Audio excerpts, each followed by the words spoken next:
Pronto. Bom, boa noite a todos e todas aqui do portal. Então, gente, hoje a gente está na nossa oitava aula, tá? Vai ser uma aula sobre o iluminismo, independência das 13 colônias britânicas e a Revolução do Haiti. E quem vai estar com a gente nessa aula é o professor Silvio e a professora Kelly, né? Enfim, então podemos começar. Pode passar, por favor. Bom, gente, o iluminismo ele vai ter muita força, principalmente no século XVII, tá? No final do século XVII, e vai se consolidar como um movimento de fato de intervenção social no século XVIII, certo? Mas o iluminismo, como qualquer outro movimento social, ele não inicia do nada, né? Então, eu coloquei aqui no slide alguns antecedentes, alguns fenômenos sociais que vão ser importantíssimos para o florescimento desse rico movimento social do século XVIII, certo?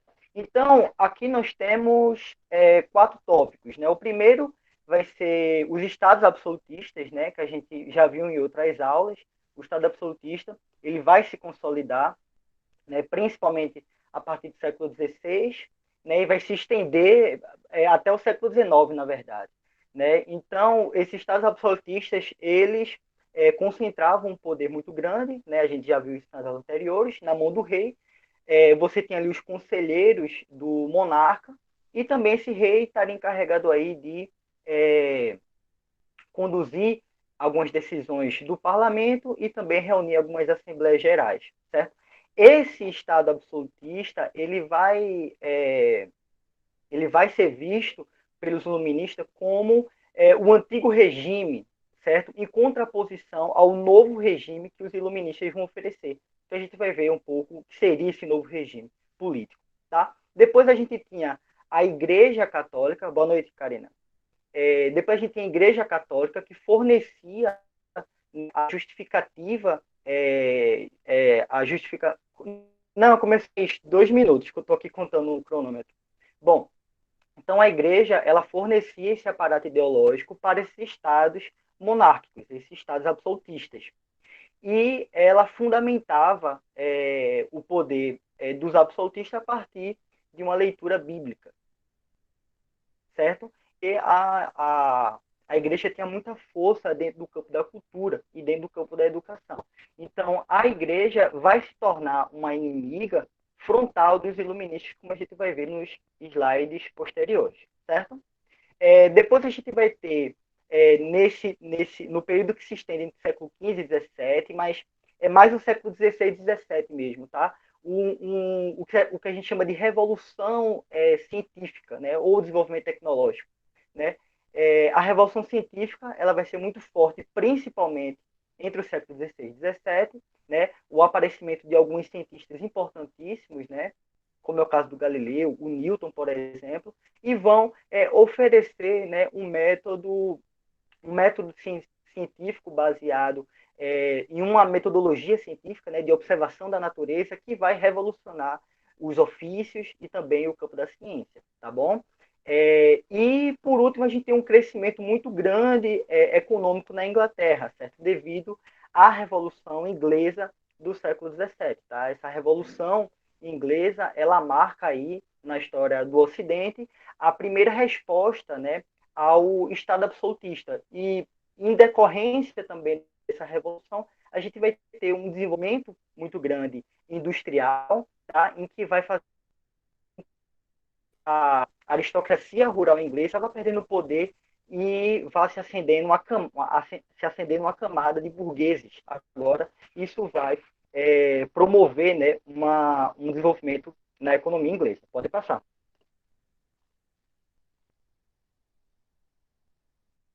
Bom, chegamos agora ao que é o iluminismo, certo?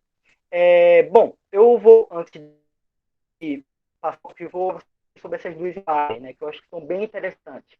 Veja, gente, o iluminismo, ou também falado ilustração, né, ele marca aí o que se chama de século das luzes, né? Nessa primeira imagem, né, essa à direita, a gente tem um feixe de luz e um filósofo, né, olhando para esse feixe de luz. Esse feixe de luz, ele representa a razão, certo? A soberania da razão sobre o conhecimento humano, tá? Então, esse feixe de luz é para dizer que a gente está saindo de uma era das trevas, que, né?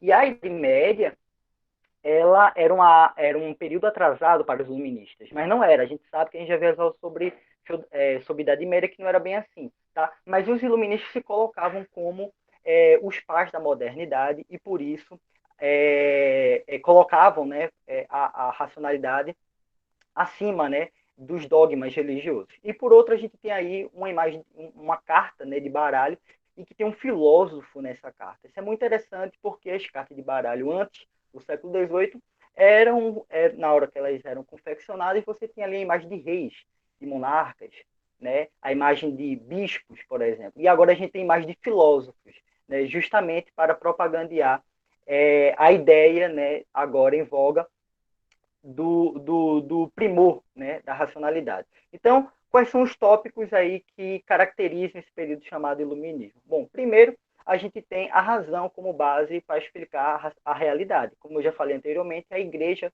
dominava o espaço cultural antes do século XVIII e, portanto,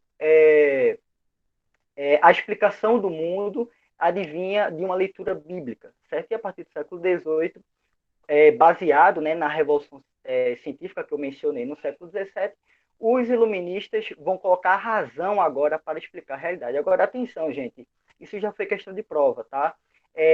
Os iluministas, eles não trocam o dogma religioso pelo dogma da razão, tá? Muito cuidado com isso. Quem faz isso são os racionalistas, tá? Vocês vão ver isso melhor nas aulas de filosofia que marcam o século XVII. E tem como um dos nomes mais expressivos o Descartes, né? Que falava que a razão está acima de tudo e tal, tal, tal.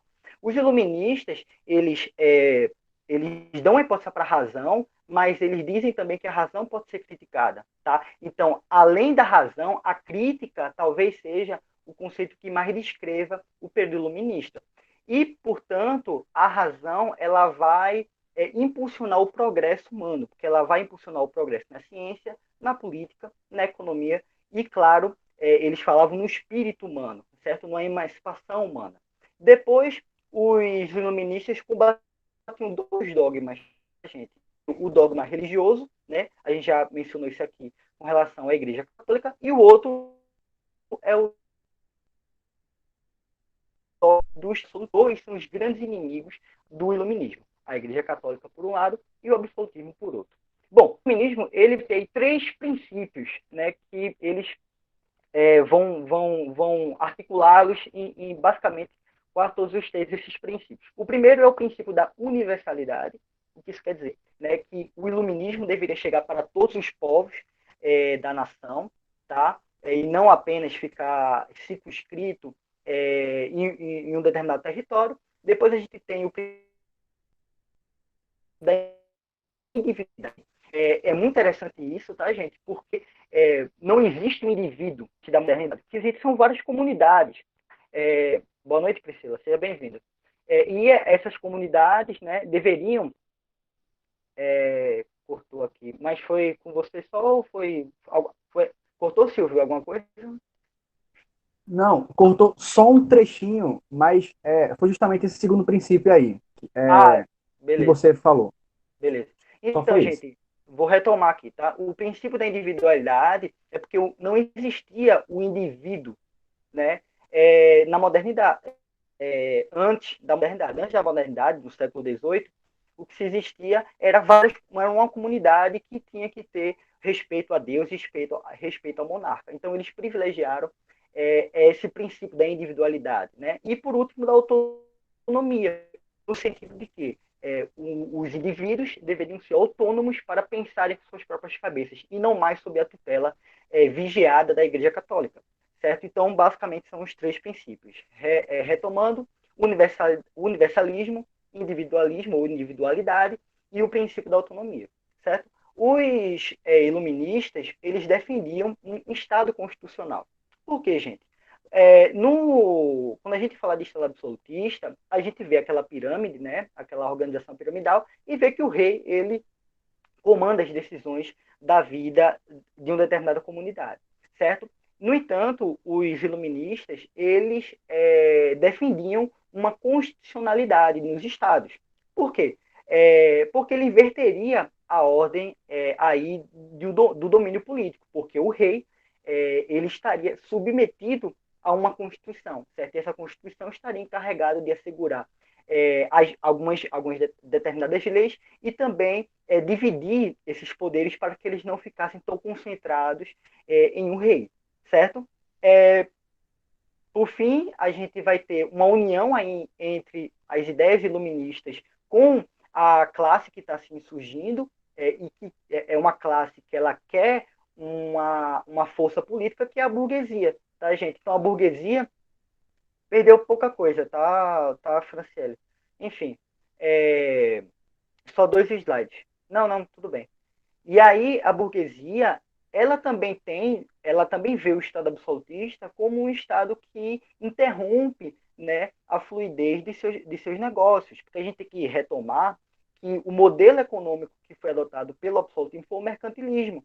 E o mercantilismo, a política mercantilista tinha muita força, né, nas guildas, nas tarefas artesanais, e isso não, em alguns casos, né, não favorecia a circulação de mercadorias e também a sua produção, certo? Então, oi, você não conseguiu alcançar a página. Ah, tá. Então, beleza, Silvio, entendi. Aí, a burguesia ela se uniu com esses iluministas, muitos iluministas, filósofos, matemáticos, enfim, eram também dessa camada social e queriam, né, essa ruptura com o Estado absolutista, certo? E, por fim, a busca pela intervenção social.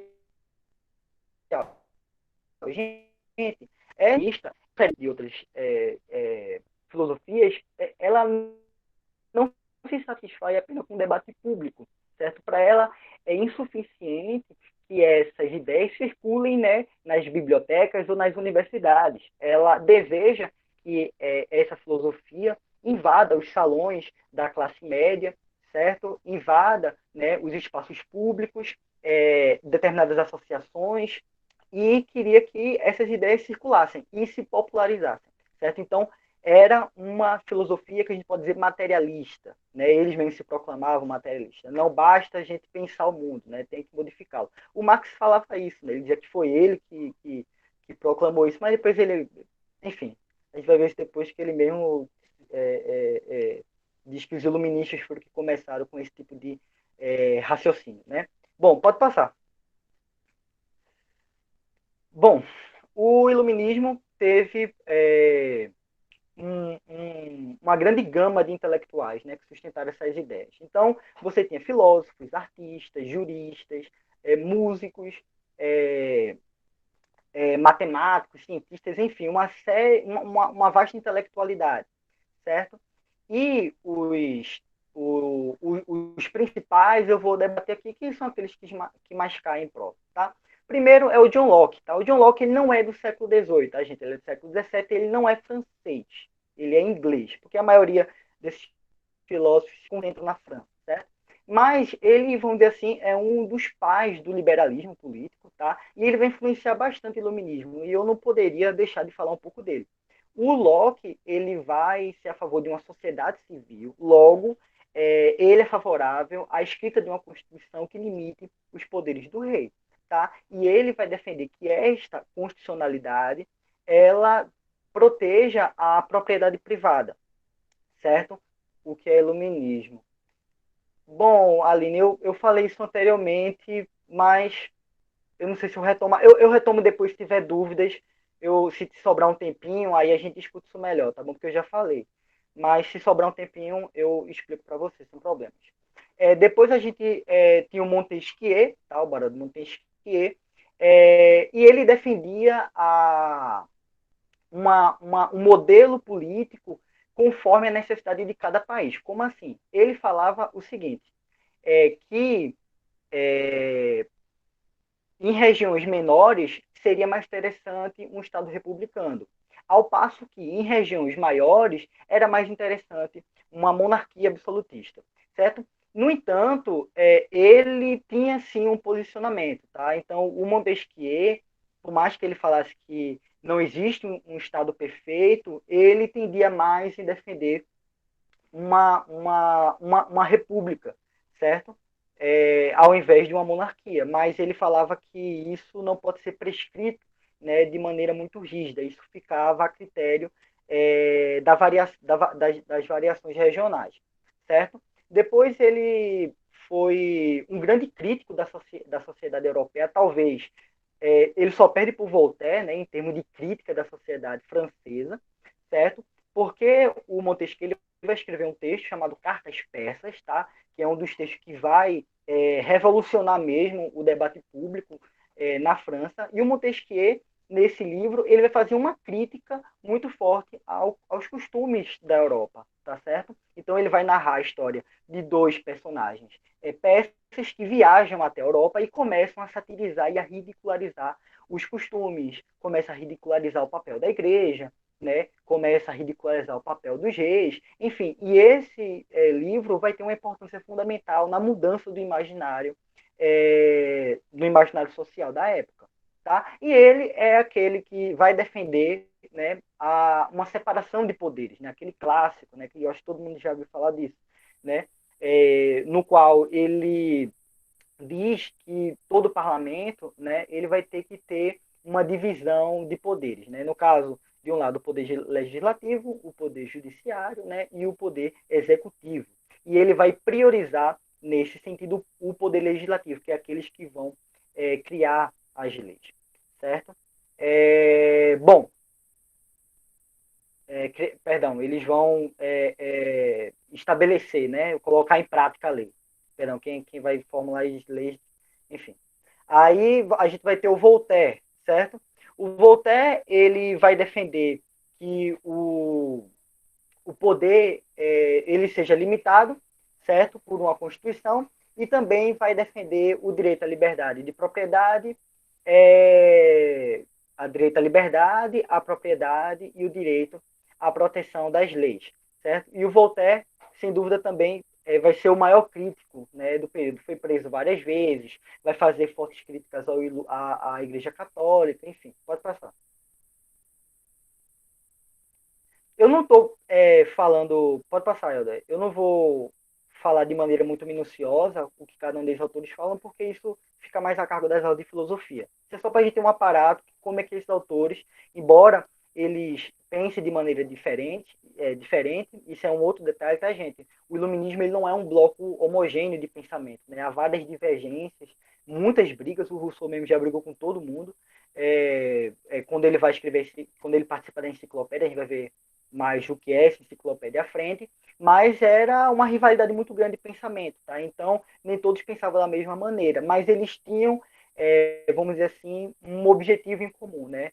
Superar o Estado absolutista e não apenas pôr em dúvida, mas também ultrapassar a interferência da Igreja Católica, certo? Bom, a gente tem o Rousseau ele vai ser importantíssimo, gente, no sentido de um defensor da popularização da educação pública, tá? O Rousseau, gente, só para a gente contextualizar, né, a Igreja Católica tinha um domínio muito forte na educação, certo? A gente não pode esquecer também que nem todos tinham acesso à educação. E o Rousseau é justamente aquele que vai defender uma educação para todos, né, e vai começar a criticar esse predomínio da Igreja Católica dentro das escolas, e ele vai reivindicar uma escola laica, certo? Sem a interferência, essa mediação da Igreja. Bom, ele vai dizer, né, que é necessário um contrato social na sociedade, tá? Licença, Veja, professor. Opa, diga. Diga, Começou a aula agora, foi? não, já faz 20 minutos. Eu vou terminar daqui a 10 minutos a minha Ah, certo, intervenção. E certo, aí, certo. mas qualquer dúvida você pode perguntar, que se Beleza. sobrar tempo eu respondo, ou se não na quarta-feira você acompanha comigo no futuro, tá bom? Obrigado. Nada. O Reutemann aqui, né? Ele vai falar que a sociedade necessita de um contrato social, no sentido de que, isso é muito importante, tá, gente? No sentido de que é necessário que o povo se torne uma república. Essa é a grande tese dele, tá? O povo necessita se tornar uma cidade ou uma república, e ela deve estar em comunhão, com a Constituição, certo? Isso vai ser fundamental para a Revolução Francesa, tá? A Revolução Francesa vai usar os textos do Rousseau como uma cartilha política mesmo, né? Então, há uma necessidade de um contrato social em que o povo vai ter que fazer esse contrato com o monarca, certo? Ou com o parlamento, e a partir desse contrato, o povo ele vai integrar a Constituição, porque ele vai formular essas leis, e ele vai ter que obedecer a essas mesmas leis. Tá? Isso vai ser fundamental quando a gente for ver a Revolução Francesa. A Revolução Francesa vai se basear nisso. O povo vai emanar a lei e, portanto, ele deve respeitá-la. E ele vai tirar uma dessas ideias a partir dos textos do Rousseau. Bom, depois a gente tem o Kant. Tá? O Kant vai defender uma república e também vai defender uma república em que você tem cidadãos independentes e dependentes. Ou seja, ele tinha muito receio com relação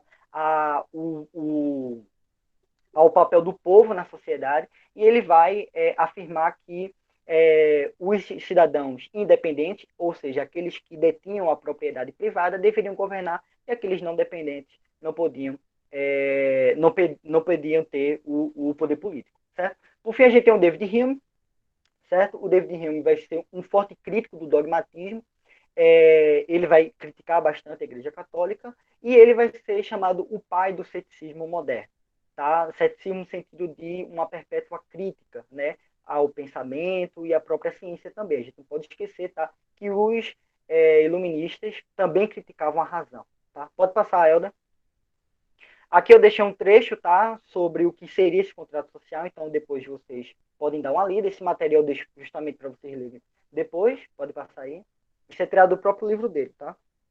E a gente tem a enciclopédia, né, gente? A enciclopédia, ela é o grande marco do iluminismo, sem sombra de dúvida. Então, basicamente, o Denis Diderot e o D'Alembert, eles vão, a pedido, né, de editores, traduzir a enciclopédia inglesa, só que eles vão ficar muito satisfeitos com o que eles estão lendo ali, não vão gostar e vão propor que a França publique a sua própria enciclopédia. Uma atenção aqui, tá, gente? O iluminismo ele vai se difundir por praticamente toda a Europa, principalmente o campo da filosofia. Então, a gente vai ter a Inglaterra, na Alemanha, a gente tem aquilo que se chama de pré-iluminismo italiano. No entanto, a França é a grande capital do iluminismo, tá? E nunca se esqueçam disso, né? Quase que um sinônimo do pensamento iluminista é a França, certo? Bom, mas voltando, o que consiste a enciclopédia? A enciclopédia são vários verbetes, tá? Verbetes são como se fosse um grande dicionário, tá? Em que ali vão ser discutidos conceitos. É como se fosse um grande dicionário conceitual. Né? Vão ser, quando a sua primeira publicação, vão ser 35 livros, e quem vai participar é a nata da intelectualidade francesa, certo? Vão ser convidados vários intelectuais, vários cientistas, vários humanistas também, para produzir esse livro esse monumento, né, na verdade, com vários livros, em que vão criticar, sem dó nem piedade, tudo aquilo que eu já havia falado, a Igreja Católica e o Estado absolutista. Sofreu muita censura, evidentemente, pela Igreja Católica, muitos deles foram presos, o Diderot foi preso várias vezes, passou fome várias vezes, né? O D'Alembert também sofreu muita censura, dentre outros, tá? Esse livro é interessante, gente, porque ele marca o que a gente pode chamar de intervenção social do iluminismo. Por quê? A enciclopédia ela vai começar a ter uma divulgação em vários lugares, certo? Nos salões, como eu já falei, das classes médias, nas praças, e vai ser fortemente discutido pelo povo, até mesmo pelo povo. Você pode estar perguntando, pô, mas o povo era analfabeto, não conseguia ler. Gente, veja, é difícil a gente pensar isso, porque a gente vive em uma sociedade, se comparada ao século XVIII, profundamente alfabetizada, muito mais do que o século XVIII. Mas era comum que as pessoas se reunissem e pessoas ligadas começassem a ler esses verbetes para o povo. Certo? Então, houve uma popularização, sim, do conhecimento científico nessa época. Tá? E essa enciclopédia, ela tinha como objetivo também mudar os costumes da Europa, certo? Modernizar os costumes da Europa. Ela queria racionalizar a política estatal, certo? Ela queria flexibilizar a economia burguesa, etc. E queria difundir também o método científico, tá? Então vai ser o grande porta-voz do iluminismo, vai ser a enciclopédia. Pode passar. Pode passar, Helder. Aqui é só algumas imagens, né, que a enciclopédia traz. Isso aqui é o primeiro volume, tá? Alguns ofícios, então ela divulgava, né, os métodos científicos, ela divulgava os novos ofícios, ela divulgava a nova divisão do trabalho, ela divulgava as novas ideias em vigor na época. Certo? E aqui como estou conseguindo ler, tá? Mas uma frase bem legal do Diderot, né, sobre a enciclopédia. Né? Pode baixar. Aqui uma citação de um historiador, né, que ele vai falar um pouco sobre a enciclopédia, pode passar bem. Como eu já falei, isso aqui depois vocês pegam um bem interessante. Pode passar, Helder. Bom, Professor, essas citações é bem interessante, né, para colocar na redação do Enem, porque o iluminismo é um tema bem interessante, eu acho. sim, não, o iluminismo dá para você falar em qualquer tema, basicamente. Gente, por exemplo, internet. A internet poderia ser o sonho dos iluministas do século XVIII. Veja, com a diferença de que não são especialistas que escrevem. Por exemplo, a Wikipédia, por exemplo, não são especialistas, mas aquilo ali é como se fosse a enciclopédia contemporânea, tá certo? Em que você joga a biografia de um determinado autor ou procura um determinado conceito científico, você vai ter lá a definição. Tá? No entanto, aquilo ali não é feito por especialista. Né? Embora a Wikipédia americana mudou, né, as regras e agora só quem pode escrever é quem tem especialização, mas enfim. Mas é um tema que dá para colocar em tudo. Né? Por exemplo, o iluminismo ainda não chegou no Brasil. Né? O pessoal negacionista, etc. Enfim, mas faltam 3 minutinhos só para acabar aqui. Tá, gente? Exatamente, Karine. Gente, o iluminismo vai também ter muita força dentro do campo da economia. No período vai começar a surgir a escola fisiocrata, em que a gente tem o François Quesnay, a gente vai ter o Adam Smith, tão conhecido aí, né, nas mídias sociais, os liberais amam, o Adam Smith, e o Thomas Malthus. Né? Bom, eu não vou, é porque não dá tempo, eu não vou falar de cada um, mas basicamente o que eles defendiam era o que se chama de laissez-faire, né? Ou seja, deixar que o mercado não tenha uma interferência, ou não se deixe ter uma interferência do Estado, porque isso interromperia o fluxo da oferta de oferta e demanda, certo? Então eles defendiam uma flexibilização no mercado. Evidentemente, nem todos pensavam da mesma maneira. Por exemplo, o Quesnay, ele criticava a intervenção do Estado absolutista, mas ele queria um Estado republicano liberal, um Estado moderno, em que faria uma parceria aí com os burgueses para promover a economia capitalista. Tá? Então, o Adam Smith é aquele que vai defender mesmo a não intervenção do Estado, né?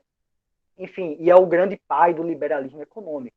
Certo? E o Thomas Malthus era aquele sujeito que falava, né, que, se vocês vão ver na aula de geografia, né, que há um descontrole entre a população e a produção, e que deveria ter um controle da natalidade, né, para que a produção o Thanos da vida real, Silvia, é exatamente essa referência, né?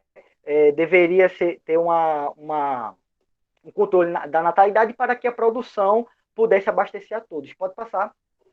Falta 1 minuto e 30 segundos para acabar. Mas é mesmo, mas o que você falou é verdade, né? O Thanos, a filosofia do Thanos é tirada do Thomas Malthus. É interessante aí, ó. Karina falou que é interessante colocar, né, na redação. É bem interessante mesmo essa referência aí. Né? Só não tem as joias. Exatamente. Vamos lá, despotismo esclarecido, tá? Gente, como eu falei para vocês, os iluministas, eles queriam intervir na sociedade, eles não queriam que as ideias flutuassem no ar, eles queriam uma revolução social, tá? Uma revolução liberal, né, burguesa, mais uma revolução. E, então, muitos afirmavam o seguinte, olha, devemos superar todas as estruturas do feudalismo, ok? Mas a gente tem que fazer isso com um certo apoio dos monarcas. Que monarcas? Aqueles que querem dialogar e aqueles que querem racionalizar o Estado e modernizar o Estado absolutista, tá bom? Então, gente, aqui eu citei alguns desses monarcas que estavam predispostos não apenas a refletir sobre a sociedade, mas também a mudar materialmente o Estado. E dos que se destacam, a gente tem o José II na Áustria, que permitiu, por exemplo, que várias religiões pudessem circular. Tá? O Frederico II da Prússia, que era super amigo do Voltaire, né? E ele acabou com a servidão, né? A gente tem o Marquês de Pombal, em Portugal, que é o primeiro-ministro do Dom José I, certo? E ele vai ser importantíssimo, né, para a expulsão dos jesuítas, não apenas na colônia, mas também em Portugal. E Catarina II, que é a crush, assim, do Diderot, né? Ela que vai comprar a biblioteca do Diderot, vai contratar ele para ser o bibliotecário lá na Rússia, e ela vai fazer uma série de reformas dentro da estrutura muito forte, né, feudal da Rússia, né, que permaneceu até o início do século XX e só acabou mesmo com a Revolução Russa de 17. Pronto, é isso. Pode passar aí, aqui é só para comentar, né? Pontos de vista, aqui o José, acho que ele respondeu. O Francisco José Calanjas, ele vai resumir muito bem o que seria o despotismo esclarecido, tá? Despotismo esclarecido você pode trocar por reis filósofos, falava também muito isso, né? Reis filósofos, né? Reis que pensavam a sociedade e queriam mudar ela, queriam, né? Seguir os conselhos, né? Dos filósofos iluministas. Pode passar? Aqui é só uma reflexão, tá, gente? Foi a princípio foi muito interessante um artigo que a professora Mariana colocou para a gente ler, né? E para os professores, e aí eu dei uma lida, achei bem interessante, que é o autor, me esqueci o nome dele agora, enfim, é um filósofo, né, da UFPE, que ele vai afirmar que o iluminismo também é uma filosofia racista. Aí, enfim, vocês lendo essas citações, vocês vão entender melhor. Tá? Pode passar. E eu já posso dar, aí também uma citação, dos filósofos iluministas, tá? Que vão falar sobre a África e vão condenar a África, falar que a África não chegou à maturidade do pensamento, tá? Coisas bem assim, pesadas. Bom, é isso, gente. Espero que vocês tenham gostado e passo a palavra para a Silvia. Bom, é até difícil vir falar depois de uma apresentação dessa, né, Vinícius? Esperava que, pelo amor de Deus, né, pô? Como é que eu vou assumir o cargo agora? Mas, pois bem, vamos lá conversar devagarzinho, bem de boa, bem tranquilo. Pessoal, meu nome é Silvio Joaquim, tá? Professor de História já há um tempinho. Tô nessa batalha aqui já uma pegada já. É um prazer enorme dividir essa aula com o Kelly, com o professor Vinícius, com a professora Kelly, na verdade, né? E estar aqui presente com vocês para conversar um pouquinho sobre história, que é aquele meu grande amor, tirando o esporte, né? E quem for tricolor, já sabe que não é bem-vindo, tô brincando. Pois bem, meus amores, o nosso papo de hoje, comigo, né, será justamente com a independência dos Estados Unidos. Pode descer um pouquinho, Helder. E um forte abraço para o Helder e um forte abraço para a Mari, né? Estão aqui com a gente hoje. Pessoal, só falando um pouquinho rapidamente com vocês. Caso eu fale muito rápido, coloquem alguma mensagem no chat. Se vai mais devagar, não ficou legal e tal. E também, se vocês tiverem alguma dúvida, deixem no chat, tá certo? Em alguma situação assim um pouco mais extremada, liguem o áudio, tá bom? Porque como a gente tem um tempo meio reduzido, então é melhor que a gente ligue só os áudios já na parte final, tá certo? Um cheirão e vamos embora. A propósito, sigam o meu podcast, Poxa História. Olha só a propaganda, cara, olha só a propaganda. Mas enfim, vamos embora. A colonização dos Estados Unidos, né, antigamente 13 colônias, ela sempre se deu de forma muito complicada. Por quê? Os Estados Unidos, ela se dá na América, né? E, a propósito, o nome correto para quem nasce nos Estados Unidos é estadunidense, tá? Não é América, não, tá? Porque americano é quem nasce na América. Então é um cubano, é um canadense, é um brasileiro, é um chileno, e aí vai. Então, o povo que viria a ser estadunidense, esse povinho por aí, ele foi colonizado pela Inglaterra. Mas aí você me pergunta de maneira muito clara, de maneira muito linda, e fala o seguinte, Silvio, a América não tinha um tratado chamado Tratado de Tordesilhas, que só permitia a entrada de portugueses e espanhóis na América, como é que tu tá me dizendo que foi a Inglaterra que invadiu esse Paranauê aí? Por quê, meu filho? Veja só, deixa eu lhe contar uma historinha. Existe o mundo real e existe o mundo bilibili. O mundo bilibili, negão, é o mundo que a gente vive. É o tapa na cara, dedo no bucho e gritaria. Então, existe o mundo do acordo, que é o que é o Tratado de Tordesilhas, que foi assinado entre Portugal e Espanha, conferido ainda pelo Papa da época, que agora me foge o nome. Nessa brincadeira aí, a América em si passou a ser organizada e dividida entre portugueses e espanhóis. Nesse ponto, os franceses, os holandeses, também os ingleses, que é a nossa pauta de hoje, os ingleses disseram e falaram o seguinte: oxê, e eu tô podre? Por que só esses dois aí participam e eu não participo? Por que eu não posso colocar o dedo na América também? Visto que a América já anda se dizendo por aí que a América tem ouro, tem especiaria, tem gente para escravizar, tem terra boa para plantar, por que eu não posso botar minha mãe dentro? Nessa brincadeira aí, o Papa vai dizer o seguinte: ó, o acordo está firmado, só quem vai poder participar é justamente só o Portugal e a Espanha mesmo, e vai ter que chupar dedo vocês aí.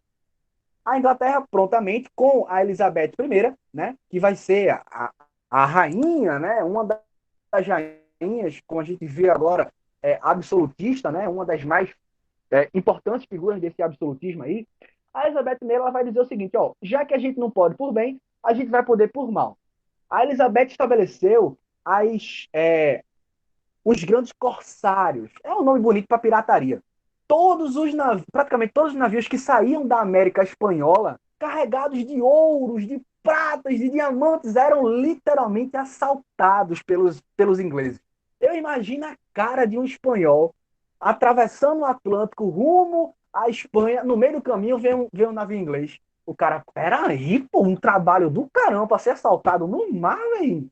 E assim é que era, tá certo? E aí, vejam só, os olhares para a América, eles começaram a ser densos, muito grandes, desde o início. Observe essa citação aqui do Leandro Carnal, que é o seguinte: comerciantes e aventureiros, a coroa inglesa e pessoas comuns nas Ilhas Britânicas agitam-se com essas notícias. Que notícias?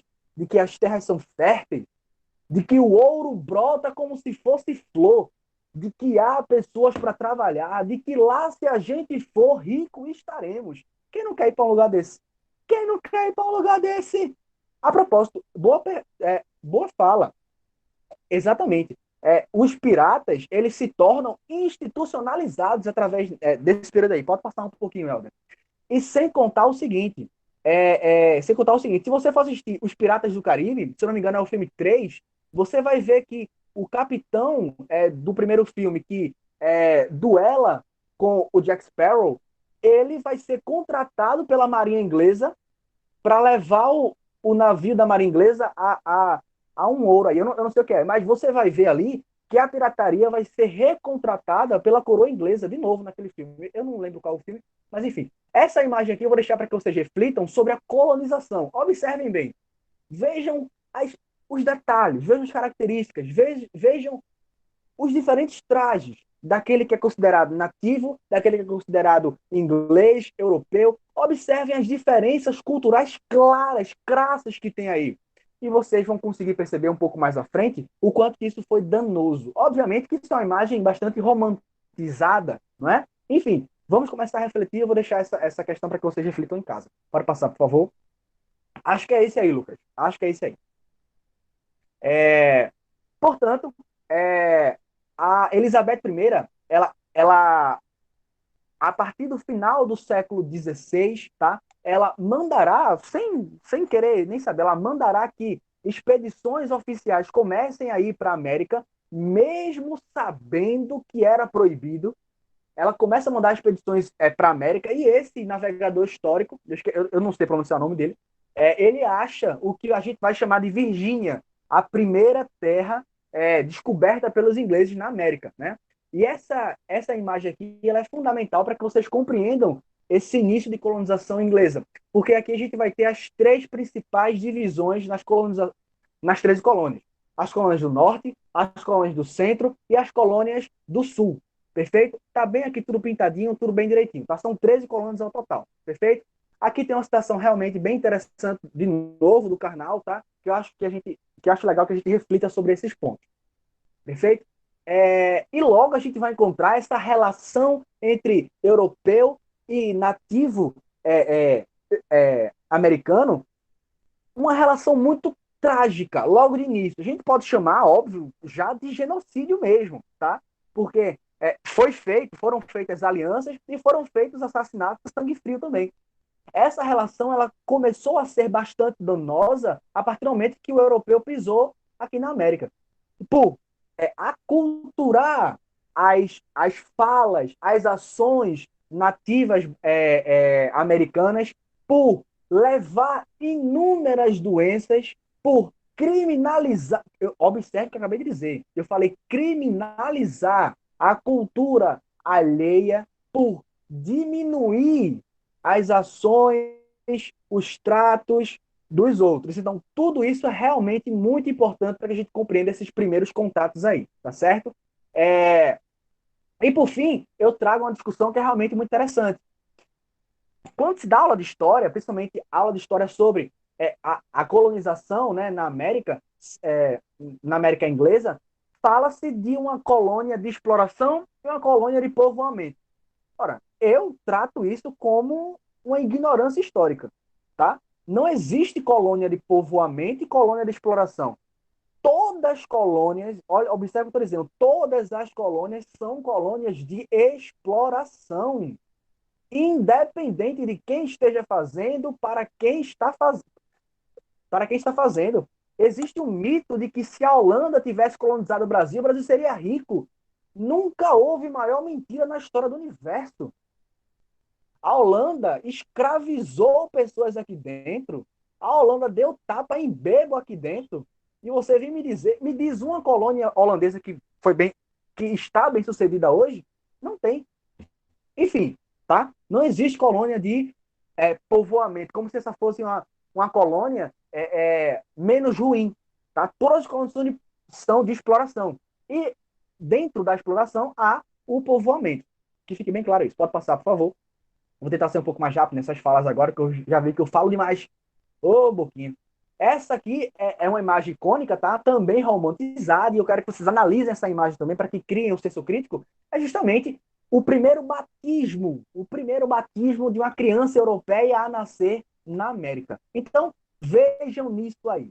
Vejam essa cena, vejam de fato o que é uma relação colonial. E desfrutem um pouquinho disso, tá? Pode passar, por favor, meu amigo. Só que aí, vejam só, todo mundo olhou para um lado, olhou para o outro e falou, já que é para invadir, eu invado. A Espanha já estava na América, a França chegou na América, a Inglaterra se estabeleceu na América, e o fight começou para tudo quanto é lado. Nesse mapa aqui, vocês vão conseguir ver, pelo menos, as 5 grandes potências que invadiram a América, tá? Dentre tudo isso, ainda vai ter a questão interna, que é contra os indígenas. Então, tem um fight francês com o espanhol com o inglês com o português. Está um fight incrível na América. E isso tudo vai se desenvolver em uma escala absurda no século XVIII. Esse mesmo século XVIII que você acabou de ver com o professor Vinícius do Iluminismo é um século muito conturbado em todas as instâncias. Perfeito? Então, as inúmeras disputas dentro da América serão absolutamente gravíssimas. Eu vou citar aqui, pelo menos, veja, pelo menos 2 grandes guerras aconteceram aqui entre esses europeus. É a guerra da secessão espanhola, a guerra da secessão do trono austríaco e a guerra dos 7 anos. Essas 3 guerras aí, o que foi derramado de sangue aqui dentro, realmente não está, nem todo mundo deu o Cristo. A gente tem a Espanha, a gente tem a França, a gente tem a Inglaterra disputando cada centímetro de palmo americano. E também temos as grandes disputas com os indígenas. Eu vou citar só um exemplo aqui, porque vai começar dentro das próprias 13 colônias, vai começar um ruído muito grande que vai ser culminado na independência dos Estados Unidos, que é justamente os colonos versus os ingleses. Aqueles que nascem na colônia começam a criar um sentimento de pertencimento à colônia, como se ele de fato fosse americano e não europeu. É daí que vem esse sentimento estadunidense de se dizer americano, perceberam? Eles, para se separar desse imaginário europeu, desse imaginário inglês, eles se chamam de americano. Então é daí que vem, tá certo? Então, esses ditos americanos, já respondo, tá, Cacá? É, esses ditos americanos, eles começaram a ver que os ingleses pouco se lixando estão para as atitudes deles. E eles começaram a dizer, portanto, o seguinte: é, eu preciso ser ouvido. Como é que eu, não te, eu, no caso, as 13 colônias, não tenho sequer um representante no parlamento inglês? Por que, que nenhum direito meu é promulgado aí? Isso é um caso muito emblemático do Porto Royal, onde os colonos ingleses conseguiram roubar da França, isso aqui é muito, muito incrível, eles roubaram da França e a Inglaterra, por medo de uma guerra com a França, mandou os colonos devolver. Aí ficou aquele clima de, ei, meu filho, eu também sou inglês, meu filho, por que, que eu não posso e tu pode? Tá viajando, é Júlio Beba. Esse fight começa a ser criado, aí vem a Guerra de Secessão Espanhola, a Guerra da Áustria, e por fim a Guerra dos 7 Anos. Pode passar, por favor, meu querido. A Guerra dos 7 Anos eu vou dar uma atenção especial, porque... desculpa, Helder, volta só um pouquinho rapidinho. Eu esqueci. A Guerra dos 7 Anos eu vou dar uma atenção especial, porque tá vendo essa parte aqui na América de cima, ó, América do Norte? Tá vendo que ele está dividido entre Inglaterra, Espanha e França? Pois bem, na Guerra dos 7 Anos, a vitória inglesa foi tão expressiva, mas tão expressiva que os ingleses, desculpa, que os franceses abandonaram completamente a América. E a Inglaterra passou a dominar quase que exclusivamente essa América do Norte aí. Pode passar agora. Então sintam esse clima que a América vai começar a criar. Essa aqui é uma citação perfeita. Eu vou deixar que vocês pensem um pouquinho, tá bom? Sobre esses colonos ingleses. Quem foi que veio colonizar a Inglaterra, a América inglesa? Será que foram ricos? Será que foram os grandes proprietários, né? Que sempre se diz. Aí você vai ver quem é que veio colonizar, tá? Muita pessoa sequestrada. Pode passar, Helder. Muita pessoa foi sequestrada, muitos órfãos foram mandados para cá. Enfim, desponta, portanto, um grande inimigo dos colonos. Ora, cada guerra tem um preço. E eu falei para você pelo menos 3 grandes guerras. E essas guerras têm um preço de armamento, tem um preço de soldado, tem um preço de comida, tem um preço da logística. E tudo isso quem é que vai pagar? Os ingleses? Eu tô podre, vai pagar os colonos, amor. E os colonos vão começar a olhar para o lado, olhar para o outro e perceber que estão sem dinheiro no bolso, estão sem golpes. E vão dizer, brother, tô liso. E vão começar a criar protestos. Nesses protestos, esses colonos, meus amores, tá na citação aqui do canal acima, que o slide vai ser enviado para vocês. Esses colonos, meu amor, eles vão começar a discutir o seguinte: eu vou ficar pagando imposto, né? A Inglaterra, muito esperta, temendo um possível golpe dos colonos, enviou cerca de 10 mil soldados para a colônia. Detalhe: quem pagaria esses soldados seriam os próprios colonos. Ou seja, o colono está pagando para ser vigiado. Desculpa. Veja, eu estou pagando para ser vigiado. Esse sentimento, aquela pauta de liberdade que Vinícius falou no iluminismo, começa a entrar dentro desses colonos estadunidenses. Porque eles começaram a dizer o seguinte: a liberdade deve ser valorizada acima de qualquer coisa. E como é que eu pago para não ter liberdade? Eu tô doida? Eu dei tapa na minha mãe, foi? Como é que é isso? Não presta. E, para piorar a situação ainda, teve uma guerra chamada a Orelha de Jenkins. Cortaram a orelha num fight aí, inglês e espanhol. Cortaram a orelha de um comandante inglês. O comandante inglês não gostou, foi dar o tapa em uma ilha espanhola, levou cerca de 13 mil soldados da colônia, voltou com cerca de 600. Além da perda material, que é o dinheiro, a Inglaterra promovia também a perda da vida, da liberdade. Isso começa a sentir o estopim. Pode passar, meu amor. Olha o estopim crescendo. Olha o sentimento de ódio constante à Inglaterra crescendo. Pode passar, meu amor. Deixa eu ver. O slide passou já? Aqui ainda não. Cai em questões sim, meu amor. Cai bastante questões. Depois eu comento sobre isso. Pronto. Essa aqui é uma outra citação, tá? Do Karnal. Eu deixo para que vocês leiam também. Essas citações eu vou deixar para que vocês leiam, tá? Para que vocês reflitam mais um pouquinho. Sem contar que a Inglaterra, além de precisar desse dinheiro para pagar essas guerras, a Inglaterra precisava explorar ainda mais as 13 colônias, por quê? No século XVIII é o século que desponta a Revolução Industrial Inglesa. Então ela precisa da América para a matéria-prima e para um certo financiamento. Então a colônia americana, que já era explorada, foi mais explorada que tudo. Esses 10 mil soldados é, precisavam ser pagos, né? Ou seja, e eram 400 mil libras ao ano para os bolsos coloniais, e tudo isso começava a encher o saco. Novas guerras começam a ser travadas entre os próprios nativos e esses ingleses, na verdade, e vamos ter a figura do rei Jorge III. Quem já assistiu Bridgerton sabe do que eu estou falando. Aquele rei lá louco de Bridgerton é inspirado no rei Jorge III, tá? Ele perdeu de fato a sanidade, tá? Era muito raro ele ter lucidez, mas vamos passar porque senão eu vou ficar 3 horas aqui falando só sobre ele, tá? E observem, mais de 4 milhões 400 mil nativos existiam só na América do Norte. Hoje em dia, existe por base ali nem 1 milhão de nativos na América do Norte. Esse é um dado realmente interessante para você ver o genocídio. Pode passar, meu amor.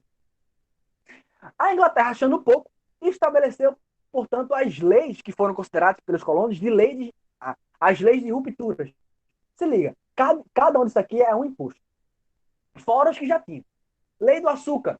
Estabelecia, portanto, imposto adicional sobre açúcar, artigo de luxo, que poderia ser sal, por exemplo, vinho, café, seda, roupa branca. Tudo que se tinha na América agora tinha imposto. A lei da moeda, cada emissão de papel, se não fosse emitido com um selo real, era retirado de circulação. Cada lei dessa, os colonos olhavam e falavam: ei, meu filho, tá doida? Mas a outra lei de hospedagem, vixe, peguei top. A lei de hospedagem determinava que esses 10 mil soldados precisavam ser também hospedados nas casas dos colonos. Os colonos precisavam tratar bem os soldados, dar comida, a boa estadia, né? E aí os colonos pensavam: eu tô pagando pro cara vir para cá, eu tô pagando pela arma do cara e vou pagar para o cara ficar na minha casa. Eu tô podre. Uma das últimas leis mais severas foi justamente a lei do selo. Essa lei determinou que qualquer carta, qualquer documento que circulasse nas colônias que não tivesse o selo real era um documento que poderia ser passível de multa. Diga aí, tu entregar uma carta pra boizinha no teu selo da Real. Tu ia levar uma tapa que tu ia ficar tossindo feito eu aqui, ó. A lei do selo caiu na colônia como uma bomba, disse o Karnal. Pode passar, meu amor. A galera olhou pro lado e falou: meu filho, você comeu merda, foi.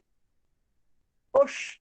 Vários protestos começaram a circular em Nova York, em Boston, pode passar, meu amor. As 13 colônias começam a entrar na efervescência, a panela de pressão cresce, um grupo chamado Filhos da Liberdade nasceu com a ideia de propagar o ideal libertário. Deixa eu ver.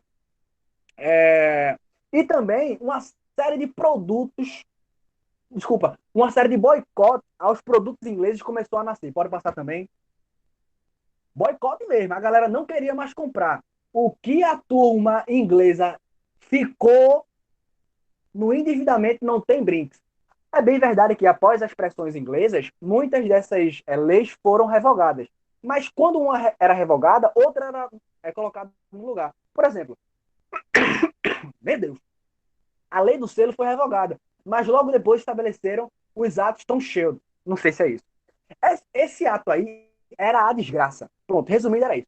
Era a desgraça. Porque estabelecia impostos ainda mais severos, ainda mais caros e uma ação ainda mais severa dos soldados dentro da América.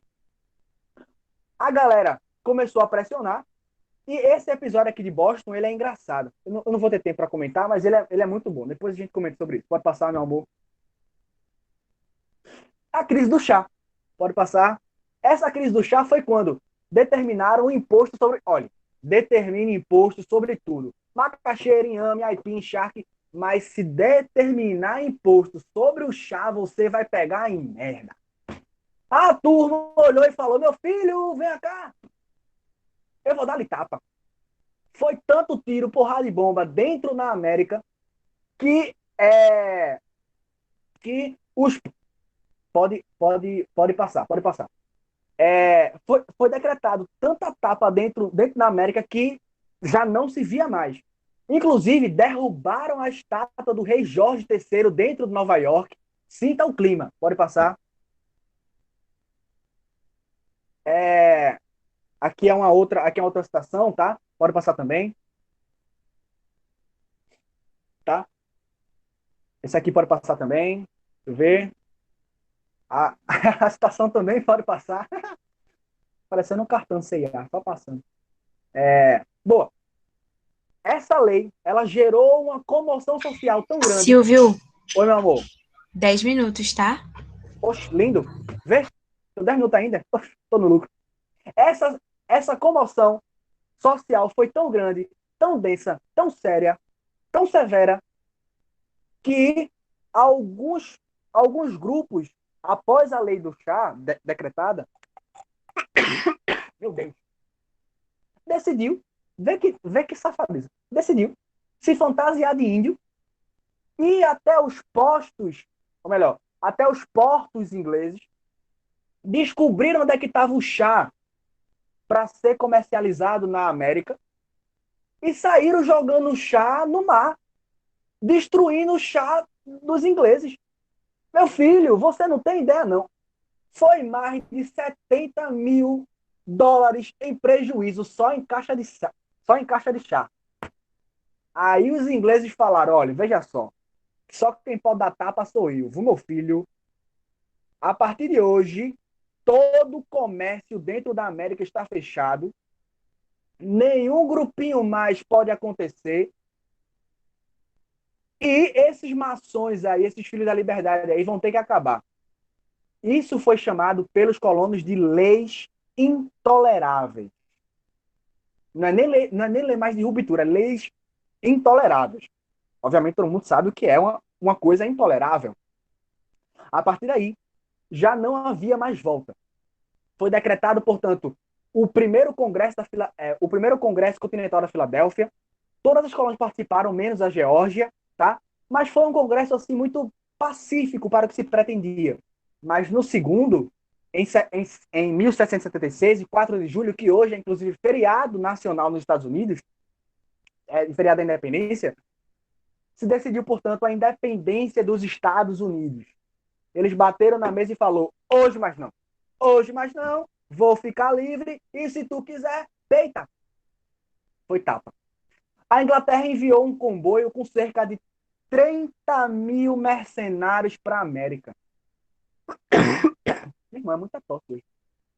30 mil mercenários para a América, fora o exército inglês que invadiu a América. Mas aí, pode passar, Helder, por favor. Mas aí, lembram aquelas guerras lá na América? Lembram que os franceses perderam a América para a Inglaterra na Guerra dos 7 Anos? Lembra que os espanhóis também estavam em conflito com a Inglaterra? Então, eles perceberam que a América se voltou contra a Inglaterra. Aí a França e a Espanha falou o seguinte, tu vai dar nos caras, eu te ajudo. Luís XVI, rei da França, dito por alguns absolutistas que eu discordo. Luís XVI, se liga nessa situação, é a única que eu vou dizer. Ele decidiu imediatamente conceder aos Estados Unidos um crédito de 16 milhões de libras. 6 milhões desses 16 aí foi doado. Doado. e outros 10 foi a título de doação. Olha o que o cara investiu. Fora soldado, fora arma, pode passar, não. A Espanha também ajudou um absurdo, tá? Inclusive, pode passar, Alda. Inclusive, muito da queda do Luís XVI na França foi por conta dessa ajuda aí. Meu irmão, eu vou tomar um xarope. Das 13 colônias, portanto, restou um país. Após a guerra, que durou cerca de 7 anos na América, entre ingleses e colonos, surgiu os Estados Unidos. Por que o nome Estados Unidos? Ora, eram 13 estados e eles se uniram, portanto, Estados Unidos. Oh, meu Deus, piadinha boa. Só que nessa brinque aí, só que nessa brinque aí, a gente vai ver, portanto, a influência dos ideais iluministas, tá certo? Mas não quer dizer que esses estados juntos se tornaram amigos inseparáveis. Aquela divisão acima feita entre estados do norte e estados do sul, ela meio que continuou. E essa divisão foi tão clara, foi tão forte, que inclusive, quase um século à frente, essas duas entraram numa guerra civil muito séria. Vocês vão ver isso depois, um pouco mais à frente. Tá? Mas, em 1783, a Inglaterra reconheceu a independência dos Estados Unidos, tá? E alguns nomes que são os ditos os pais fundadores da América, né, que são até hoje muito reverenciados, são, por exemplo, o Samuel Adams, o Benjamin Franklin, o John Adams, o George Washington e o Thomas Jefferson. Inclusive, foi o Thomas Jefferson que assinou a independência dos Estados Unidos. Pode passar, por favor. Eu acho que esse é meu último slide, não é, Helder? Só confere, por favor. Pronto. Não quero nem pegar o último, mas enfim, vamos embora. A Carta Magna, portanto, a Constituição estadunidense, redigida em 1787, é até hoje a que vigora. Só para você ter ideia, no Brasil já tivemos 7. Tivemos 7 constituições no Brasil, até hoje. Nos Estados Unidos, desde o século XVIII, só teve uma. É bem verdade que tiveram 27 emendas, tá? Emenda é muito diferente de uma nova Constituição. Tiveram 27 emendas, mas já que eu tenho esse pontinho aqui, já para finalizar a aula, eu quero discutir duas coisas com vocês. Uma, a liberdade que era promovida pelos colonos era uma liberdade que a gente precisa colocar um asterisco. Quando os Estados Unidos se tornou independente, a liberdade aconteceu, beleza. Mas aí é preciso fazer uma pergunta. Para quem? A escravidão aconteceu? A escravidão foi retirada de pauta? Nunca. Mulheres passaram a participar da política? Nunca. Aí eu te pergunto, liberdade para quem? Essa é a pergunta que devemos fazer nessa liberdade, nesse sonho americano de liberdade, nesse sonho americano de igualdade para quem? Deixa eu te perguntar, as terras que os grandes proprietários, que os grandes produtores de algodão dos estados do sul, elas foram repartidas por algum acaso? A escravidão em algum momento deixou de ser aquilo que era, no mínimo miserável. E aqui eu coloco uma outra parte. E os indígenas estadunidenses? Hein? E os indígenas americanos? Onde é que eles estão na Constituição? Não estão, né? Vocês vão ver futuramente que, após a decisão da independência dos Estados Unidos, foi decretado, portanto, a marcha para o oeste. A marcha para o oeste, na visão nativa, na visão indígena, a gente pode até chamar de outro nome. A gente pode chamar de guerra. Simples. Os estados do sul, sobretudo, invadiram com uma força assim monstruosa. Eu indiquei alguns livros, eu indiquei alguns filmes para que vocês possam assistir e possam se referenciar nesse ódio. Eu estou falando ódio, não estou falando desgosto, estou falando ódio. Nesse ódio dos Estados Unidos pelas comunidades nativas que ali estavam. Então, sempre quando fala Estados Unidos e fala, lá é civilizado, lá é o lugar do futuro, lá é o primeiro mundo. Beleza. Não é? Entendi. George Floyd concorda com isso. Rosa Parks concorda com isso. Relaxa. Relaxa. Eu não vou ficar aqui citando as memórias, por exemplo, negras dos Estados Unidos, não. Mas reflita. Reflita. E veja se de fato é isso que você pensa sobre os Estados Unidos. Meu irmão. E para finalizar, pessoal, e para passar a fala para a professora Kelly, assistam, portanto, ou melhor, leiam aquilo que eu indiquei lá no finalzinho do slide, tá certo? Professora Kelly, a fala é sua, arrase, um cheiro, um abraço, espero que vocês tenham gostado. Escutem nossa história. Cheiro. Boa noite, galera. Me ouvem, na moralzinha? E aí, eu imagino que sim, né? Vamos dar continuidade depois dessa fala maravilhosa do professor Silvio.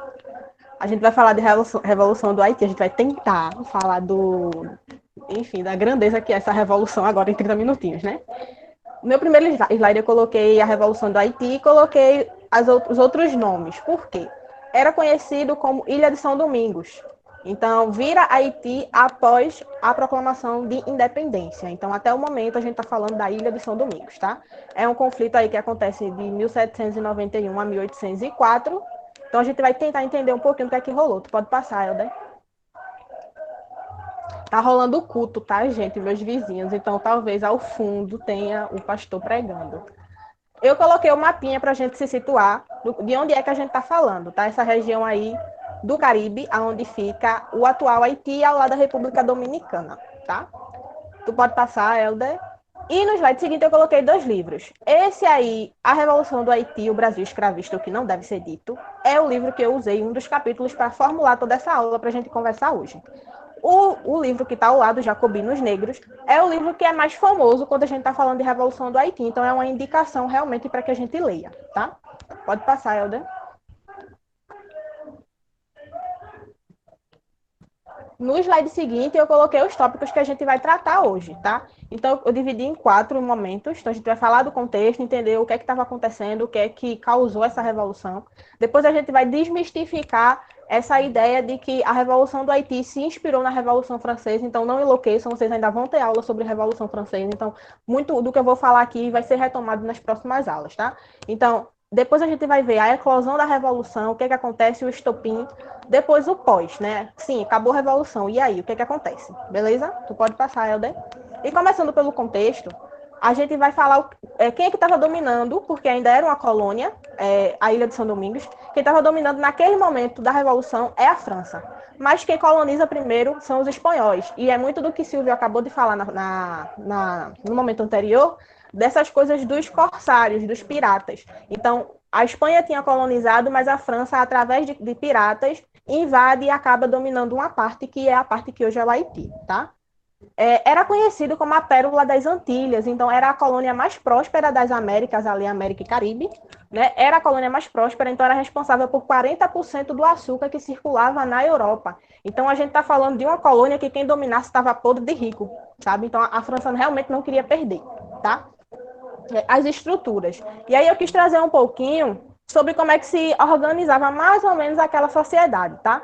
Então a gente vai ter um sistema violento no trato com os escravizados, então a gente tem um sistema de economia de plantation e escravidão, né, que andam juntinhas aí. A gente vai ter um grupo de ascendente, assim, que são chamados homens de cor, que a gente tem os colonos, os franceses, a gente tem os escravizados na base, e no meio a gente tem essa classe em ascensão, que tenta, né, se igualar aos colonos brancos, mas que também se acha superior aos escravizados, que são os mestiços, tá? Então, eu vou falar um pouco disso mais para frente, eu não vou me adiantar. Os conflitos internos, exatamente essa galera que quer ascender, os escravizados putos por causa do trato que eles estão tendo ali, de forma muito agressiva, porque, imagina, a gente tem uma colônia que exporta muito açúcar e que importa muitos nativos africanos para poder manter essa estrutura funcionando. Então, a gente tem cerca de 40 mil cativos africanos chegando ali todo ano. Caramba, é muito escravizado, é muita gente chegando todo ano. Inclusive, é um número muito maior a quantidade de colonos brancos presentes naquela colônia. Então, chega a 40 mil por ano, mas só 40 mil é a quantidade dos colonos. Então, chega a ser mais de 80% de população escravizada, e o que representa a população francesa é muito mínima, sabe? Então, a gente já tem aí se construindo um contexto bem propício, tá? Os conflitos internos são exatamente esses, né? Os maus tratos com os escravizados, a galera sendo muito humilhada no sentido do trabalho, tá? E, assim, os maus tratos mesmo e os reveses que eram feitos quando eles se rebelaram, tá ligado? E aí eu coloquei, na verdade, toda essa minha fala, eu organizei aí em uma forma de sominha para ficar mais didático para vocês, porque o slide vai para vocês, tá? Então eu coloquei entrada massiva de africanos, mais riquezas acumuladas, mais emergente elite negra, que são os mestiços, os homens de cor, discriminada, colonos e dirigentes que se consideravam brancos em minoria, violentos e ostensivamente preconceituosos. Então a gente tem um quadro potencialmente gerador de uma revolução social. Então, tudo caminha para que role muito, muito, muito barulho ali, tá? Tu pode passar, Helder. E aí eu quis dar um destaque especial para esse carinha, porque ele é um líder religioso, um sacerdote vodú. O vodú era uma religião muito presente ali no Haiti, tá? O que a gente conhece hoje por Haiti. Então, falar dessas revoluções, principalmente em relação aos escravizados, é sempre bom a gente destacar a potência da religião. Seja ela a católica, como é aqui no Brasil, misturada com os elementos africanos, seja a protestante, como é um elemento muito forte nos Estados Unidos, seja realmente de matriz africana em si, como a gente vai ver no Haiti. Então, esse carinha, ele faz essa oração que está em vermelho, que eu não vou ler para vocês, mas vocês leiam, por favor, depois, que é muito bonitinha. Ele faz essa oração em tom de chamamento, chamando as pessoas a se rebelarem, chamando os escravizados ao combate realmente. Inclusive, no dia que ele faz essa oração, esse chamamento, é o dia que eclode a Revolução. 1791, acho que 22 de agosto, 21, alguma coisa assim. Então, quando ele faz isso aí, é o estopim. Ele faz isso aí, agora vocês imaginam, né? Ele fazendo essa oração, os escravizados, assim, em tom de emoção, se segurando as suas considerações políticas, é o que eles acreditavam, ao que estava rolando no contexto, e ainda assim, a sua religião, tá? Tu pode passar, Helder. E aí, a gente vai desmistificar isso aí. A gente está falando, no contexto que está rolando isso, também está rolando a Revolução Francesa, tá? Isso é posterior à Revolução que Silvio acabou de falar. Então, assim, é um momento muito conturbado, de muito conflito na Europa. E então, costuma-se dizer que a Revolução do Haiti só acontece porque a Revolução Francesa inspira ela.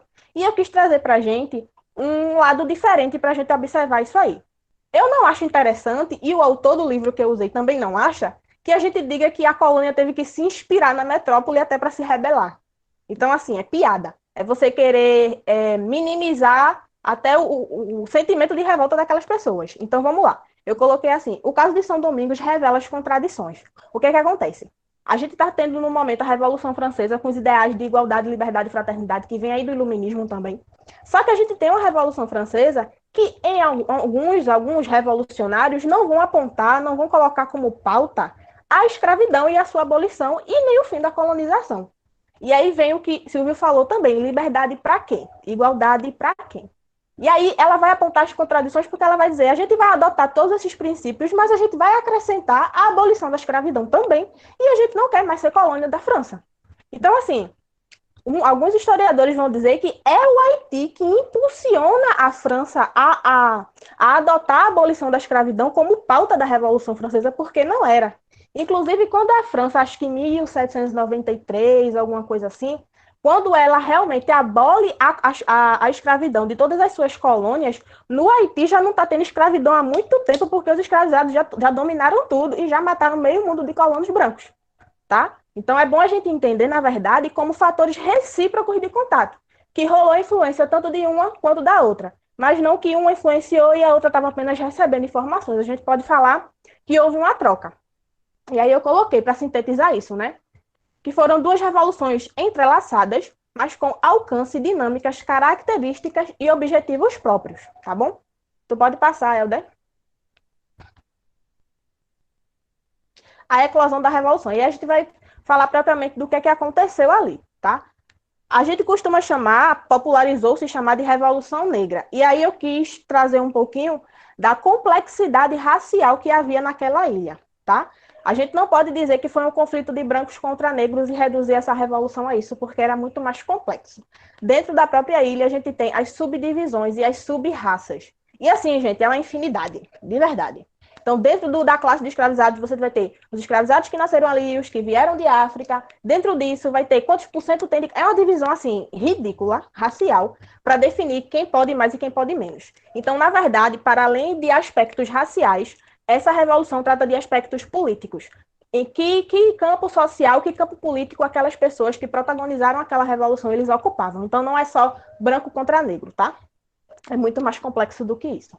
As motivações. Além de tudo que eu já falei daquele contexto de instabilidade, rola uma fofoquinha de dizer que a Revolução do Haiti, isso sempre na tentativa de colocar ela como consequência da França.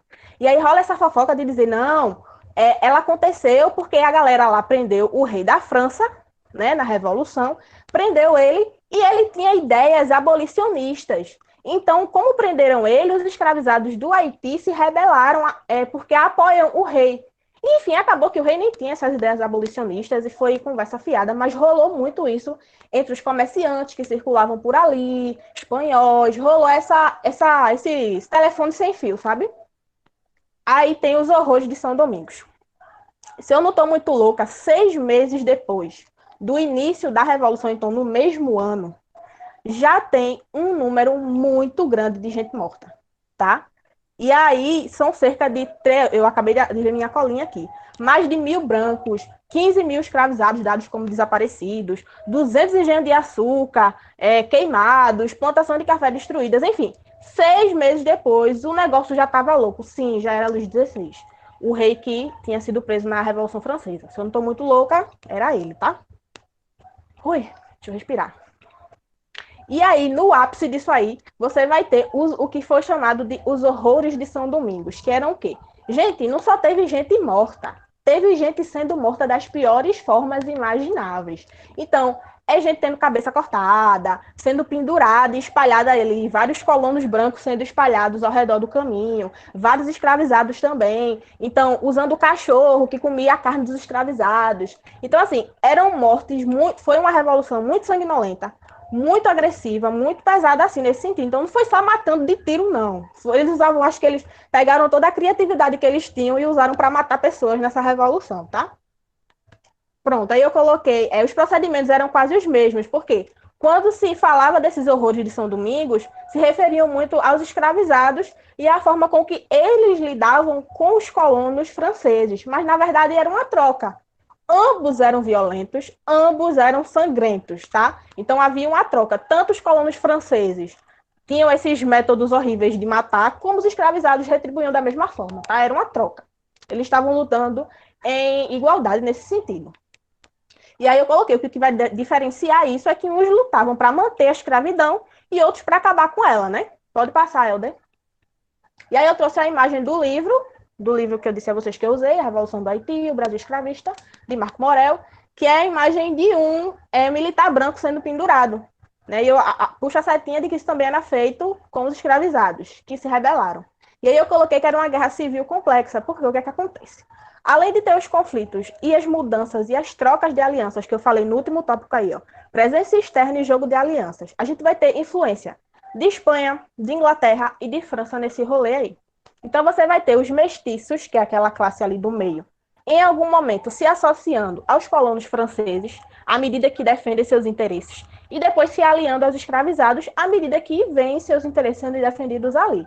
Então vai ter muito essa troca, não vai ter um lado assim, um lado X, sabe, X contra Y. Você vai ter sempre uma mudança. Então eles vão se utilizar de fatores, tipo assim, de armas que vão vir dos britânicos para lutar contra os espanhóis. E aí depois eles usam essas mesmas armas para expulsar os próprios britânicos, tá ligado? Então se associa à França, daqui a pouco é para expulsar os franceses, porque eles estavam se utilizando da influência externa na guerra para poder tirar qualquer influência externa daquela ilha. Então foi uma jogada de mestre porra, pô.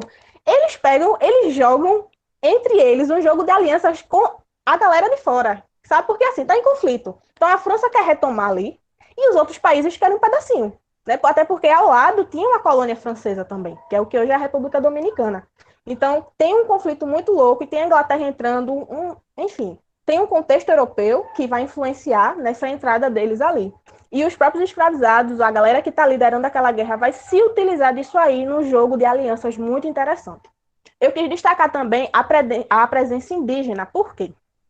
Até aquele momento, não se acreditava que havia mais indígenas ali, que haviam todos sido genocidados pelos conquistadores. Mas acontecem uns irmãos Page, P-A-G-E, conhecidos como irmãos Page, que no calor da Revolução assassinam vários brancos, uma família de brancos, e aí eles vão dizer que foi como se fosse num tom de revolta, assim, no sentido de vingança, pelos seus antepassados que haviam sido genocidados pelos conquistadores. Então é interessante mostrar que havia, sim, ainda indígenas, ainda que poucos, ainda que invisibilizados, naquele momento, e que lutaram na guerra e que mataram colonos franceses também. Tu pode passar, Helder. No próximo slide, eu vou falar de Toussaint Louverture, que foi o primeiro líder, né? Um líder muito importante da Revolução do Haiti, que foi exatamente ele que liderou esse jogo de alianças que eu falei com vocês. Então, a princípio, ele luta junto com os mestiços. Ele é um dos mestiços e ele lidera um exército dos mestiços, que são os homens de cor, aquela classe do meio ali, tá? E aí eu coloquei a aliança com a França. Ele diz assim, a França quer acabar com a Revolução, quer que tudo se acalme. Então ele diz, tá bom, eu vou colocar as minhas tropas aliadas às suas, contanto que você acabe com a escravidão aqui. E a França diz, beleza, mas a França tá ligada que quando acalmar tudo, eles vão voltar, eles estão na intenção, na verdade, de voltar e retomar a colônia e retomar a escravidão. Sendo que Toussaint tá mais ligeiro, né? Ele disse assim, ó, lutou, acalmou o rolê, né? Temporariamente. E aí a França diz a ele, não, a gente vai voltar para te dar um presente. Enfim, eles lançam uma pala para dizer que vão condecorar ele, vão dizer um negócio todo e ele acredita. E aí a galera que está indo, voltando para o Haiti nesse momento, já está na ideia de que já estão, na verdade, com ordens francesas para retomar a colônia e restabelecer a escravidão.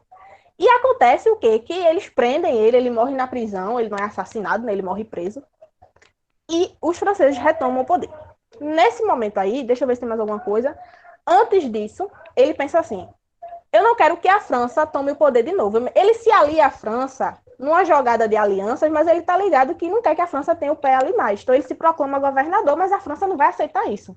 A França não quer que ele seja governador de nada. E é aí que eles vêm exatamente nessa pala de dizer que vai ajudar ele, nananã, elogiá-lo, mas não vai. Eles querem retomar o rolê mesmo, tá? E aí essa retaliação da França é exatamente isso que eu acabei de falar. Tu pode passar, Helder. E aí a gente tem a presença desse outro personagem. Esse carinha, Jean-Jacques Dessalines, ele lutava nas tropas de Toussaint, mas ele deserta quando ele é preso. Quando Toussaint é preso pelas tropas francesas, ele deserta, depois ele volta, porque ele acaba sabendo dos rumores de que a escravidão tinha sido restabelecida lá com os franceses, e ele chega pesado e expulsa os franceses de novo de lá. Então, assim, minha gente, é uma sucessão de expulsa, volta, muita influência externa, tá? E aí ele faz o que Toussaint não tinha conseguido, ele proclama a independência lá, tá? Então, Toussaint acabou com a escravidão, mas ele não conseguiu deixar a ilha de São Domingos independente. E esse carinha proclama a independência e se proclama Jacques I, imperador do Haiti. Inclusive, ele coloca o nome do Haiti em homenagem aos povos originários da ilha. É um nome indígena, tá? E aí surge esse conflito. E agora quem é que manda? Por quê? A gente tem essa classe em ascensão querendo dominar. A gente tem os escravizados que disseram, sim, mas a gente lutou, a gente também quer poder político. Mas aí a gente também tem muitas permanências, que eu acho que eu vou falar isso muito lá no finalzinho de novo, eu vou repetir isso, que a gente tem essas permanências. Muitas formas de governo que eram exercidas pelos colonos franceses acabam sendo repetidas por essa galera que acaba tomando o poder. Então, assim, quem era revolucionário e lutava contra os colonos, agora está batendo de frente com os escravizados que estão se revoltando contra eles mesmos. exatamente por causa dessa manutenção de algumas estruturas. Você não tem escravidão, agora eles são chamados de trabalhadores, cultivadores. Então, mas ainda assim as estruturas permanecem as mesmas, um trabalho forçado, um trabalho sem salário, então não chama de escravidão, mas a estrutura era parecida, então começa a rolar conflitos internos ali também, tá? E aí acontece o massacre de 1804.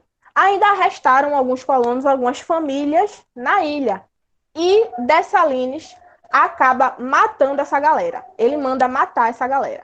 E aí ele é assassinado por um dos seus amigos, porque é isso que eu falei para vocês. Rolava muitos conflitos de interesses. Então alguém queria dominar, então você está me atrapalhando, eu vou lhe matar. Acaba esse massacre acontece, eu quis destacar ele porque a Europa vai se utilizar dele para não aceitar a independência do Haiti, tá? Vai dizer que foram muito sangrentos, muito agressivos e que não vale a pena ser nação. Tá bom? E acho que é isso. Tu pode passar, Helder. O pós. O posicionamento externo é exatamente isso que eu falei. A França não quer aceitar o Haiti enquanto nação. E aí as outras nações se unem a ela e dizem a gente não vai aceitar mesmo. O Haiti acaba sofrendo um embargo, fica lá quarentenado, fechado, sem conseguir se comercializar com nenhuma nação. Claro que aconteciam uns comércios assim, por debaixo dos panos, mas assim, você imagina um país em guerra, pós-guerra, com muita gente morta, precisando restabelecer a economia, precisando, enfim, as pessoas precisam comer, as pessoas precisam viver, e você não pode comercializar com as pessoas de fora, você está fechado numa ilha em si mesmo. Então, aí fecha ali, então eles têm que fechar um trato com a França. E aí a França vai pegar pesado. Vai dizer, olha, eu quero 50%, né? Na verdade, eles pedem uma quebra de 50% de todos os produtos que fossem comercializados lá. Então, tudo que ia circular lá era francês e a França ia pagar uma mixaria por isso. Outra coisa é uma indenização, que aí vem a piada, né? É uma piada. Que você enquanto colonizado, você tem que indenizar o seu colonizador por ter usado suas terras, por ter tornado escravos seus habitantes, né? É uma piada. Só que essa indenização que a França pede eu tenho um número aqui exato, 150 milhões de francos, que é o equivalente a 21 milhões de dólares hoje, que deveria ser pago ali, acho que em 5 parcelas, sendo que eles não conseguem, porque a receita anual deles é inferior à quantidade dessa parcela. Então, eles têm que pedir um empréstimo. Quem é que vai dar o empréstimo? O Banco Francês. Então, além deles deverem a indenização, eles vão dever esse empréstimo à França, então eles vão ficar presos à França até acho que eu anotei aqui, 1800 e alguma coisa, 1893. Então, é quando essa dívida termina de ser paga, né, aos franceses. E em 1972, um dia desse, a França vai dizer, não, mas o empréstimo ele não foi pago, vocês só conseguiram pagar a indenização. Então, assim, e aí a gente pode explicar para a gente um pouco do que é o Haiti hoje, como ele sai de uma das colônias mais prósperas, né, da América e Caribe, e hoje é o país mais pobre das Américas, né? É muito disso aí. Eu coloquei essa obsessão francesa porque para os franceses o tempo todo, o Haiti era sempre uma colônia que devia ser retomada, porque eram sempre os escravizados rebeldes que precisavam ser controlados. Eles não conseguiam enxergá-los como iguais, como nação, sabe? Então, rolava essa obsessão de estar sempre dentro, de estar sempre querendo retomar, tá? A questão interna foi isso que eu falei, começou a haver muitas rebeliões lá dentro, lideradas inclusive por mulheres, a galera que queria ascender socialmente, mas que não estava conseguindo, que agora eu não estou sendo colonizada pelos franceses, mas quem está aqui também não está ajudando. Então é até um ponto bom para a gente entender que não era porque era todo mundo negro que era todo mundo irmão, né? Cada um tinha seus interesses. A gente não está falando de uma guerra de irmandade, irmãos de cor, não tem isso. Até porque muitos deles não se enxergavam enquanto negros. Ser negro é ser escravizado. Então, eu não sou negro, eu sou mestiço. Então, rolava muitas subdivisões raciais ali dentro, exatamente para não se igualar. Então, muitos deles não se viam como iguais, e isso vai gerar uma série de conflitos internos, mesmo depois da Revolução. Eu acho que ele teve 5 constituições em 15 anos, foram muitas, e aí eu coloquei, eu pensei que eu tinha colocado no slide, que para igualar, assim, tinham várias diferenças, mas a semelhança entre todas essas constituições era que elas abominavam a escravidão e defendiam a propriedade de terra, tá? É uma coisa que vai se repetir em todas elas, mas outras coisas vão se diferenciar aí. E aí eu coloquei como definir essa sociedade pós-revolução. E eu escrevi aqui bem bonitinho para ler para vocês. Uma chave para compreender essa sociedade nova. Superada a condição colonial e o sistema de trabalho escravo, permanecia o predomínio da agricultura e se formava uma ordem social autoritária, hierarquizada, violenta e desigual, com marcas de permanência da escravidão e da grande propriedade, num regime de trabalho transformado e que não poderia ser enquadrado como escravista, embora colocasse em práticas formas de controle e sujeição sobre os cultivadores, os trabalhadores rurais, colocando eles numa situação de pobreza e de miséria. Então, assim, mudou alguma coisa? Mudou sim. Eles conseguiram quebrar com a escravidão, expulsar os franceses pesado. Mas havia muitos sinais de permanência ali também, tá bom? O haitianismo, que foi o medo geral. A galera ficou com medo, os colonos, as nações europeias que tinham suas colônias na América, ficaram com muito medo de que aquilo acontecesse. O Brasil é um deles, porque o Brasil, assim como o Haiti, recebeu muitos escravizados também. A gente tem nós somos um dos países com maior população negra fora da África. Então, assim, a gente recebeu muito escravizado também africano. Então, rolou esse medo, inclusive é isso que vai impulsionar a abolição gradativa do Brasil, que é aquelas leis que a gente conhece, de lei do sexagenário, lei do ventre livre, essas coisinhas aí, vai vir muito desse medo de que os escravizados se rebelassem igual ao Haiti, porque foi uma revolução que deu certo, sim, que os escravizados tomaram o poder, sim, e que isso assustou demais os colonizadores, tá? Tu pode passar, Helder. E por último, eu não poderia deixar de indicar para vocês. Já passou, porque para mim tá parado. Essa musiquinha de Caetano Veloso. Então, ouçam. E a gente pode falar sobre ela na monitoria, se vocês quiserem. Eu vou estar lá quarta-feira com vocês, eu e Thales. Enfim, ouçam essa música, reflitam sobre ela, tragam dúvidas sobre ela. Essa música é belíssima. Traz muitas semelhanças do Haiti com o Brasil. O Haiti é aqui, o Haiti não é aqui. Então, assim, eu acho que é isso que deu para falar para vocês. Eu espero que vocês tenham gostado da aula, todo mundo aqui. Eu adorei a aula dos meninos. Eu vim quebrar um galho, né? Mariana falou no começo da aula. Vim substituir Evelyn. Enfim, eu sou monitora de vocês. Então, quarta-feira a gente tá se vendo de novo. E é isso. Boa noite, galera. Bom, pessoal, se vocês tiverem algum questionamento para fazer, a gente tem o quê? A gente tem quase mais de 20 minutos aí, né, para conversar um pouquinho. Tem o pessoal, rapidão, o pessoal que Ou quiser não? ir saindo por conta da aula de matemática e quiser, enfim, ir comer, ir ao banheiro, relaxar, pode ir, mas quem quiser ficar, a gente pode ficar para tirar as dúvidas, né? Eu vou interromper a gravação. Perfeito. Perfeito. Pois bem, pessoal, é justamente isso. Ó, se vocês gostaram,